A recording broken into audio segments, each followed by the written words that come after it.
Merhaba arkadaşlar, kanalımıza hoş geldiniz. Bugün sizler için güzel çiftimiz Neslihan Atagül ve Burak Özçivit'ten birbirinden güzel fotolar hazırladık. Neslihan Atagül Kara Sevda, Yaprak Dökümü ve Fatih Harbi dizilerinde meşhur olmuşlar. Biz de sizler için onların romantik karelerini hazırladık.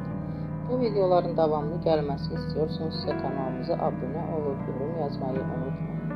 Herkese teşekkürler. Bizden bu kadar.